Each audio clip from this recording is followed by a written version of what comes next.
Baik, Assalamualaikum warahmatullahi wabarakatuh.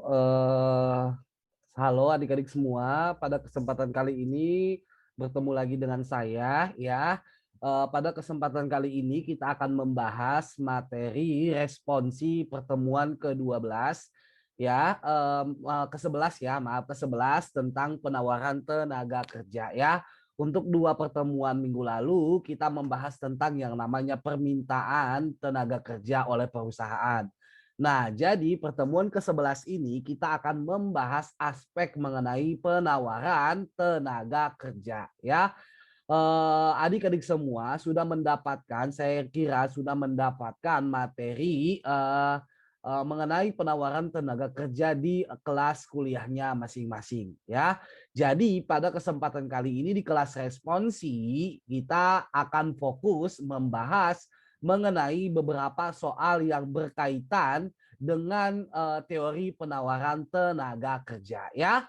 Oke, sebelumnya kita review sedikit dulu secara singkat mengenai konsep penawaran tenaga kerja ya, di mana tenaga kerja ataupun penawaran tenaga kerja, setiap tenaga kerja ataupun labor itu akan mengalokasikan waktunya untuk mencapai tingkat utilitas yang paling optimum ataupun memaksimalkan tingkat utilitasnya.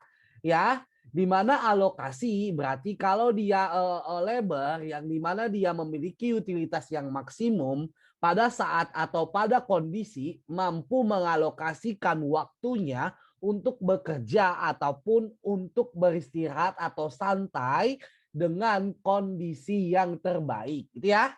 Di mana di sini alokasi waktu yang didapatkan oleh si labor ataupun tenaga kerja itu akan digunakan yang pertama untuk bekerja di pasar tenaga kerja ya. Ketika dia bekerja di pasar tenaga kerja, maka dia akan mendapatkan upah ataupun gaji akibat jasa yang dia tawarkan kepada perusahaannya sebesar W. Nah, namun ketika ya waktu yang dia miliki itu digunakan sebagai waktu luang, ya, maka dia harus mengorbankan upah sebesar W karena dia tidak memilih bekerja ya. Ketika dia lebih memilih waktu luang, maka dia mengorbankan upah yang seharusnya dia dapatkan ketika dia bekerja, gitu ya. Nah, di mana di sini ya besarnya penawaran tenaga kerja itu ditentukan individu yang bekerja tersebut ya.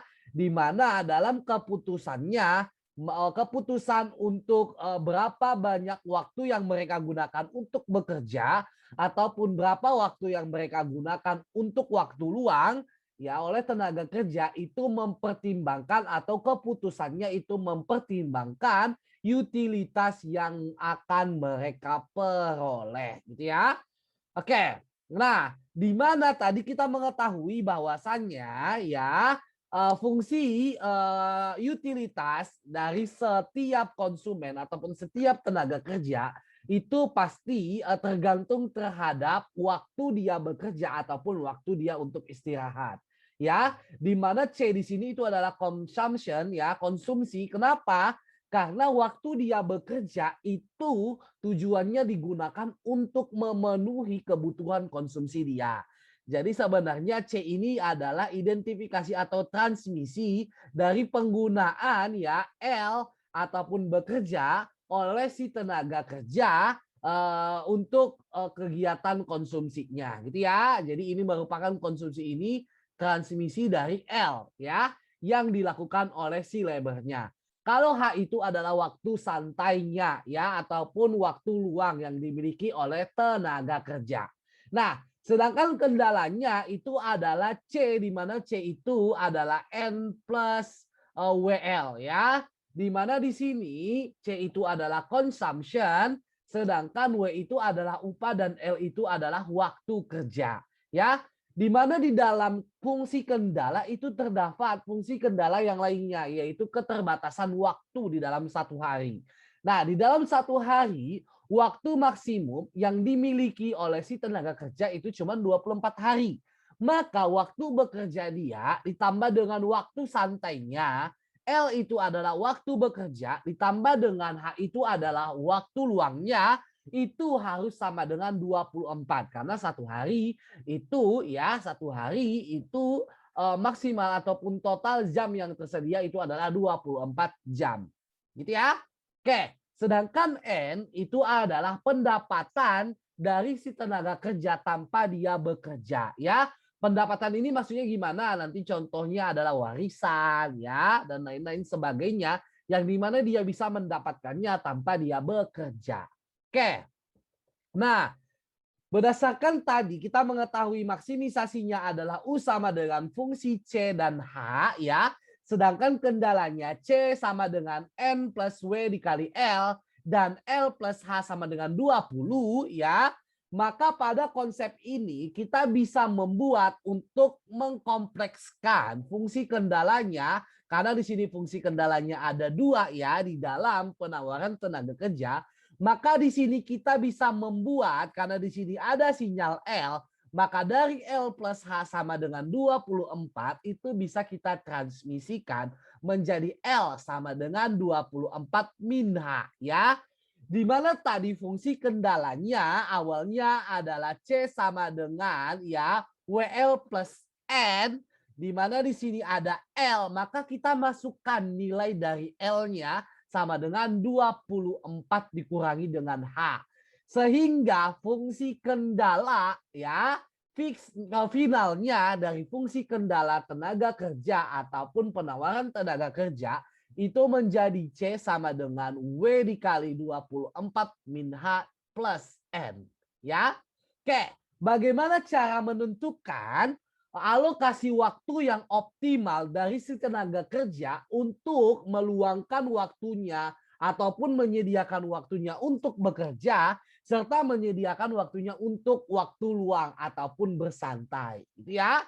Maka karena di sini ini merupakan fungsi maksimisasi ya utilitas dengan pendekatan fungsi kendala, maka kita dikenalkan lagi atau kita menggunakan pendekatan metode Lagrangian. Di mana metode Lagrangian ingat ya, fungsi tujuan plus alfa dikali dengan fungsi kendala ya. Kita masukkan semua komponennya di mana fungsi tujuannya adalah untuk memaksimalkan utilitas U fungsi dari CH, sedangkan plus lambda dikali dengan fungsi kendalanya adalah C min W dikali 24 min H plus N. Nah, karena di sini ada dua variabel CH dan juga plus 1 yaitu alfa ya lambda, maka kita turunkan terhadap masing-masing variabel ya. Kita turunkan terhadap C, maka kita mendapatkan DU per DC sama dengan min lambda. Kita turunkan terhadap H, maka kita dapatkan DU per DOH itu sama dengan min lambda dikali dengan W. Oke, kita turunkan lagi terhadap lambda, nanti kita dapatkan C min W dikali 24 min H plus N, ya, itu sama dengan 0. Gitu ya. Nah, maka pada konsep ini kita ingat lagi DOHU per DOH OU per DOC itu sama dengan min W per A per lambda ya. Kita samakan di sini ya, kita bagi ya. Ini dibagi ini ya, ini dibagi ini sama dengan ini dibagi ini ya. Maka kita dapatkan lambdanya habis, maka tinggal di sini W. DOHU per DOH per DOHU per DOC ya, turunan U terhadap H, turunan U terhadap C itu sama dengan MRS ya. Maka DOHU per DOH turunan U terhadap H itu dikatakan sebagai marginal utilitas H ya, marginal utilitas H. Sedangkan DOHU per DOC itu adalah marginal utilitas dari C ataupun consumption. Itu sama dengan W. Maka kondisi untuk menunjukkan titik optimal ataupun maksimisasi utilitas dari si tenaga kerja untuk waktu luang dan waktu bekerja, itu kita gunakan dengan pendekatan MRSH untuk C atau MUH, marginal utilitas H per marginal utilitas C itu sama dengan W, gitu ya. Nah, Sehingga nanti maksimisasi utilitasnya itu kita gunakan dengan rumus MRS sama dengan W ya. Di dalam pasar tenaga kerja ya, terutama untuk penawaran tenaga kerja, kita juga dikenalkan dengan adanya efek substitusi dan juga efek dari pendapatan ataupun income ya. Adik-adik semua sudah mendapatkan apa sih perbedaan antara efek substitusi dan juga efek pendapatan di materi kuliah ya, di mana di sini dikatakan bahwasanya ketika terjadi kenaikan upah, maka akan ada perbedaan efek substitusi dan pendapatan antara individu ataupun suatu labor dengan labor yang lain. Ya, di poin yang di atas itu menunjukkan bahwasanya ketika terjadi peningkatan upah, ya pasti akan menggeser kurva dari budget lainnya ke kanan, ya. Sehingga di sini efek substitusinya itu dari A ke B, sedangkan efek pendapatannya dari B ke C. Ya, di bawahnya juga sama, efek substitusinya dari A ke B dan efek pendapatannya dari B ke C karena adanya perubahan garis anggaran. Pendapatan meningkat, garis anggaran bergeser ke kanan, gitu ya.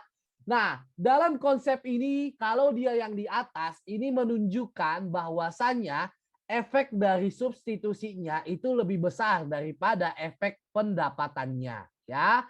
Sedangkan yang di bawah ini menunjukkan efek pendapatannya itu lebih besar daripada efek substitusi.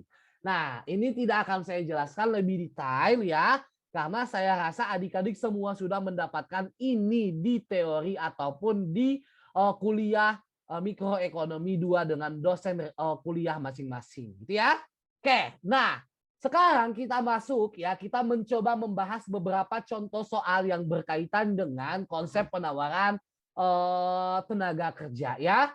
Nah, di mana di sini soal yang pertama ya, seorang individu ya per jamnya mendapatkan fungsi utilitasnya yang dirumuskan dengan U sama dengan akar dari CH ya. Jika upah tenaga kerjanya itu $10 per jam dan pendapatan non pekerjanya itu atau N-nya sama dengan 0, maka kita tentukan yang pertama, tentukan berapa jam orang itu untuk bekerja dan berapa jam waktu santainya dalam satu hari. Nah, yang B, jika N-nya menjadi $2 per jam, bagaimana perubahan waktu bekerja dan juga waktu santainya, ya? Nah, atau waktu luangnya. Yang kedua, seorang individu memiliki fungsi utilitas U sama dengan akar CH, ya, di mana dia memaksimalkan utilitasnya pada U sama dengan 20. Ketika ia bekerja 14 jam sehari, ya, jika ia diminta mengantarkan temannya ke suatu acara, apakah ia bersedia mengorbankan waktunya 1 jam untuk menemani temannya ke pesta tersebut ya, atau ke suatu acara tersebut, ya, jika temannya membayar dia sebesar $5 per jam.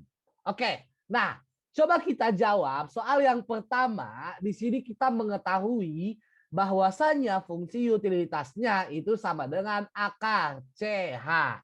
Sedangkan ya, sedangkan di sini fungsi ataupun upah dari tenaga kerjanya, maaf ya, fungsi upah dari tenaga kerjanya W itu sama dengan $10 per jam.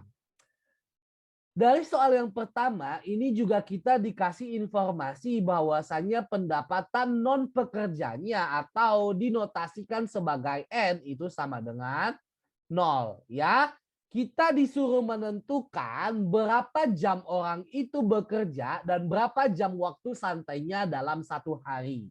Ingat, tadi konsep untuk memaksimisasikan ya, untuk optimalisasi waktu bekerja dan juga waktu luang atau fungsi utilitas dari tenaga kerjanya ya, penawaran tenaga kerjanya itu do U per do H per do U per do C itu sama dengan W ya. Di mana turunan U terhadap H itu sama dengan MUH, sedangkan turunan U terhadap C itu sama dengan MUC sama dengan W. Nah, sekarang kita coba turunkan. Kita turunkan U terhadap H itu sama dengan setengah C pangkat C pangkat setengah H pangkat min setengah.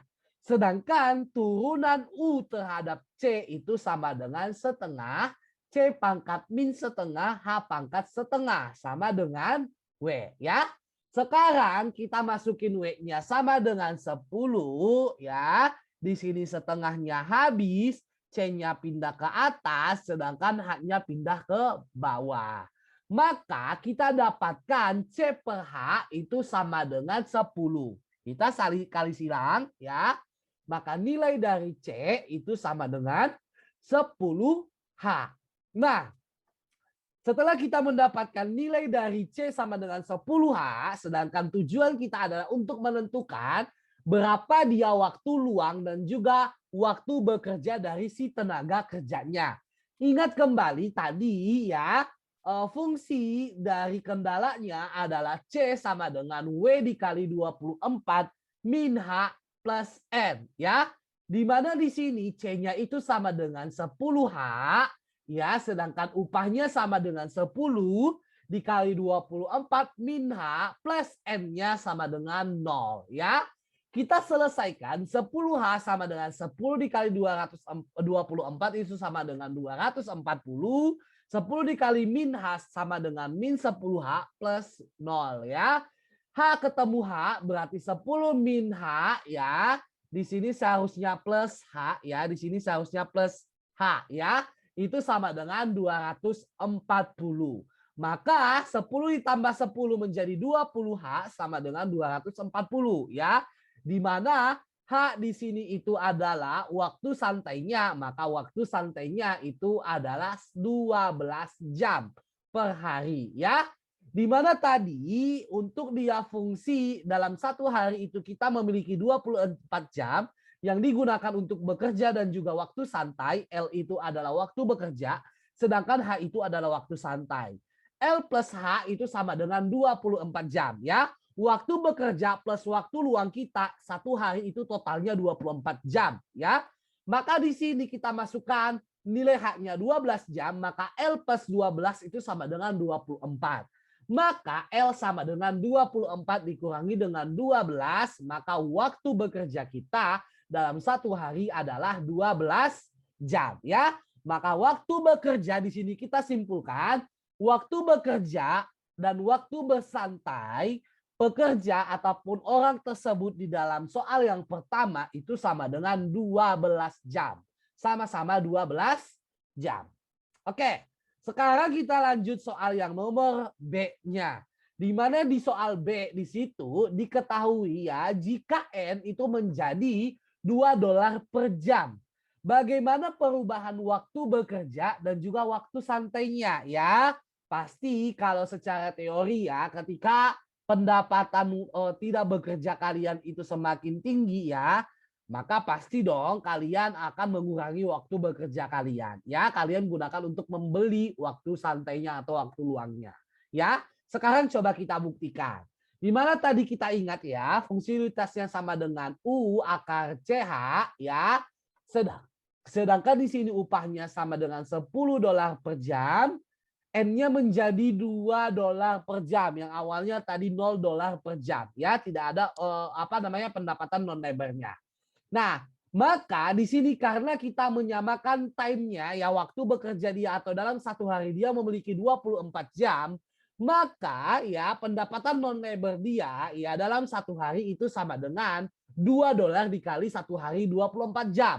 $2 dikali 24 jam, maka pendapatan non labor dia dalam satu hari itu menjadi $40 ya per hari. Nah, maka kita masukkan lagi di sini ya, kita menggunakan pendekatan fungsi MUH per MUC sama dengan W untuk mengetahui berapa waktu bekerja dan waktu santai atau luangnya orang tersebut ya ketika dia memperoleh N sebesar $2 per jam. Ya, kita turunkan tadi kita mengetahui MUH-nya itu sama dengan setengah C pangkat setengah H pangkat min setengah. Sedangkan MUC-nya itu sama dengan setengah C pangkat min setengah H pangkat setengah. Sedangkan upahnya sama dengan 10. Kita selesaikan, tadi kita dapat ya C itu sama dengan 10H. Nah, setelah kita mengetahui C sama dengan 10H, kita masukkan lagi ya. Di sini tadi fungsi kendala totalnya C sama dengan W dikali 24 min H plus N. di mana C-nya di sini itu adalah 10H, upahnya 10, sedangkan N-nya 48. Kita selesaikan. Maka 10H itu sama dengan 24 dikurangi dengan 10H plus 48. Ya. Maka 20H, H ketemu H jadi 20H. 240 plus 48 itu sama dengan 288. Maka H ya waktu santainya sama dengan 14,4. Nah, tadi waktu santainya adalah 12 jam, sekarang waktu santainya menjadi 14,4 jam ya. Nah, sedangkan waktu bekerja dia ingat L plus H itu sama dengan 24 jam. Maka L plus H-nya adalah 14,4 itu sama dengan 24. Maka waktu bekerjanya itu menjadi 9,6. Terbukti ketika tadi terjadi peningkatan pendapatan non-labor, maka dia akan mengalokasikannya untuk membeli waktu santainya atau waktu luangnya lebih banyak. Di sini kita menyimpulkan bahwa ya orang tersebut ya ketika ada pendapatan non-labornya, maka orang tersebut akan mengurangi waktu bekerjanya sebesar $2 per jam apabila dia memperoleh N-nya itu sama dengan $2 per jam ya. Jadi ketika dia memperoleh non-labornya atau upah non-labornya atau N-nya sebanyak $2 per jam, maka dia akan mengorbankan ya atau mengurangi waktu kerjanya 2,4 jam per harinya ya. Di mana ini dapat dari mana? Tadi L ya, waktu N-nya sama dengan 0,12, sekarang L-nya menjadi 9,6. Maka deltanya di sini adalah 2,4 ya, artinya dia mengurangi waktu bekerjanya sebanyak 2,4 jam per hari ya. Nah, itulah dia untuk soal yang pertama. Oke, kita lanjut untuk soal yang kedua ya, di mana di sini kita mengetahui ya soal individu memiliki fungsi utilitas U sama dengan akar CH. Nah, di mana dia memaksimisasi utilitasnya pada saat U-nya sama dengan 20 ya. Ketika ia bekerja ya, dia bekerjanya itu 14 jam per hari. Nah, dia diminta untuk mengantarkan temannya ke suatu acara. Apakah dia bersedia ketika temannya itu membayar dia sebanyak $5 per jam? Nah, kita logikakan. Kalian akan mau ya mengantarkan teman kalian ke suatu acara ketika upah yang dia bayar, ini rasionalnya ya, ketika upah yang dia bayar itu lebih besar daripada upah yang kita dapatkan pada saat kita bekerja ya. Di sini tidak ada faktor X, misal karena dia sahabat, keluarga, enggak ada ya. Kita asumsikan berdasarkan berapa banyak dia sanggup membayar kita. Apakah upah kita lebih kecil atau lebih besar dari upah ketika kita menemani dia ke suatu acara tersebut ya. Maka di sini diketahui fungsi utilitasnya U sama dengan akar CH. Nah, maksimisasi utilitasnya U sama dengan 20. Ya, waktu bekerjanya sama dengan 14 jam per hari. Ingat tadi, kalau dia 14 jam per hari waktu bekerjanya, maka dalam sehari L plus H itu sama dengan 24 jam. Nah, di sini waktu untuk dia bekerja adalah 12 jam, maka kita memperoleh waktu santainya satu hari ya, dalam satu hari itu adalah 10 jam. Oke. Nah, karena di sini kita menentukan apakah dia bersedia, maka kita di sini harus menentukan berapa dia upah si tenaga kerja ini per jam pada saat dia bekerja ya. Di mana tadi U-nya sama dengan akar CH, maka di sini kita masukkan U-nya 20 sama dengan akar CH ya. Ingat tadi H-nya 10, maka kita bisa masukkan di sini ya untuk menghilangkan akarnya. Sisi kiri, sisi kanan kita kuadratkan. Maka 20 kuadrat sama dengan 400, sedangkan akar CH kuadrat itu menjadi CH. Ya, tadi H-nya adalah 10, maka C sama dengan 400 per H. H10, maka C sama dengan 40. Oke? Nah, setelah kita memperoleh di sini ya, C-nya sama dengan 40, kita ingat lagi tadi fungsi kendalanya. C sama dengan W dikali 24 min H plus N ya. Di sini kita fokus menentukan berapa dia upahnya. Dan nanti kita bandingkan ya besarnya terhadap upah yang kita terima pada saat kita menemani teman kita untuk ke suatu acara ya. Maka di sini C itu sama dengan W dikali 24 min H plus N. Di sini karena N-nya kita tidak diketahui, kita asumsikan sama dengan 0 ya. Maka C sama dengan W dikali 24 min 10 plus N. H itu tadi kita dapatkan di sebelah kiri di sini ya. H itu kita dapatkan dari sini. Oke. Nah, kita selesaikan. C-nya tadi 40 ya. Maka 40 sama dengan W dikali 24 min 0 plus 0 ya. Di sini maaf ya, di sini plus 10 ya, seharusnya plus 10 di sini. Di sini seharusnya plus 10.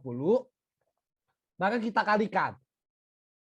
Ya, 40 itu sama dengan W ya. 40 itu sama dengan 24 W dikurangi 10W plus 0.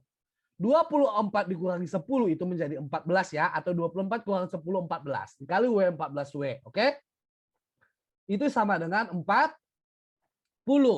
Maka W itu sama dengan 40 per 14, maka upah yang dia terima per jam pada saat dia bekerja itu sebanyak $2,86 per jamnya. Maka karena di sini upah dia bekerja itu $2,86 per jam, sedangkan upah yang dia terima ketika dia menemani temannya ke suatu acara itu sebanyak $5 per jam, maka kita bisa menyimpulkan bahwasanya karena upah dia menemani temannya lebih besar daripada upah dia bekerja ya, maka secara rasional ia akan bersedia mengorbankan 1 jam waktunya ya dengan menerima permintaan temannya tersebut untuk menemaninya ke suatu acara. Ya, tetapi dengan catatan jika temannya bersedia membayarnya sebanyak $5 per jam. Ini kita bandingkan dengan upah yang dia terima pada saat dia menerima atau pada saat dia menemani temannya ke suatu acara tersebut dengan upah yang dia terima pada saat dia bekerja ya. Karena ini lebih besar daripada upah dia bekerja, pasti dia rela mengorbankan waktu santainya untuk menemani temannya ke suatu acara tersebut ya.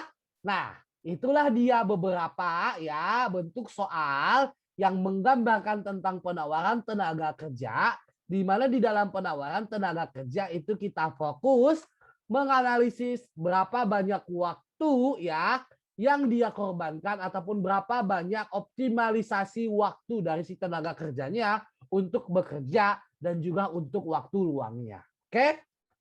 Nah, pada kesempatan kali ini ya untuk mengetahui ataupun memperdalami pemahaman adik-adik semua mengenai konsep penawaran tenaga kerja, maka di sini ada soal mandiri ya. Soal ini tidak jauh berbeda dengan soal yang sebelumnya.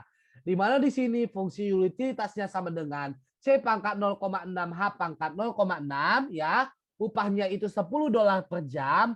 Waktu pendapatan non labornya itu sama dengan 0 ya. Kamu menentukan berapa dia waktu bekerja dan juga waktu luang si tenaga kerja itu dalam 1 hari ya. Ketika pendapatan non labornya itu $200 per jam, berapa jam waktu kerjanya si tenaga kerja itu berkurang dalam 1 hari ya. Kira-kira itulah soal latihan mandiri dari adik-adik semuanya untuk adik-adik semuanya. Dan sampai disinilah pertemuan ke-11 kita untuk responsi teori mikroekonomi yang ke-11 ya. Sekian untuk pertemuan hari ini. Mohon maaf apabila ada kesalahan, kekurangan. Wassalamualaikum warahmatullahi wabarakatuh.